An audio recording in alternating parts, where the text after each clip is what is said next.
இணையத்தின் குரலை ஒடுக்க அரசு முயற்சிக்கிறதா?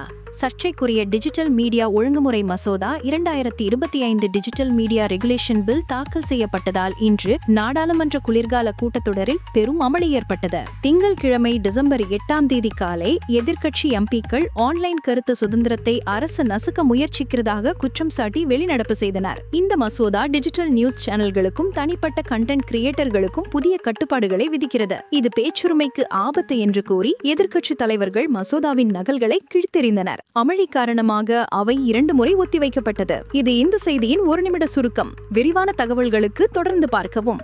விரிவான செய்திக்கு வரவேற்கிறோம். இன்று தாக்கல் செய்யப்பட்ட டிஜிட்டல் மீடியா ஒழுங்குமுறை மசோதா நாடு தழுவிய விவாதத்தை தூண்டியுள்ளது. போலி செய்திகள் மற்றும் டீப் ஃபேக்களை தடுக்க இந்த மசோதா அவசியம் என்று அரசு வாதிடுகிறது. ஆனால் இந்த விதிமுறைகள் சர்வாதிகார போக்குடையதை என்று எதிர்க்கட்சிகளும் சமூக ஆர்வலர்களும் வாதிடுகின்றனர். அனைத்து டிஜிட்டல் செய்தி நிறுவனங்களும் அரசிடம் பதிவு செய்வது கட்டாயம். தவறான உள்ளடக்கத்தை 6 மணி நேரத்திற்குள் நீக்க அரசு குழுவிற்கு அதிகாரம் மற்றும் கடுமையான அபராதம் இதில் அடங்கும். இந்த மசோதாவை நாடாளுமன்ற கூட்டுக்குழுவின் ஆய்வுக்கு அனுப்ப வேண்டும் என்று எதிர்க்கட்சிகள் கோரியுள்ளனர். ஆன்லைன் ஊடகங்கள் கட்டப்படில்லாமல் இருக்க முடியாது என்று ஐடி அமைச்சர் இதற்கு பதில் அளித்தார். நாடாளுமன்றம் உள்ளேயும் வெளியேயும் போராட்டங்கள் தொடர்கின்றன.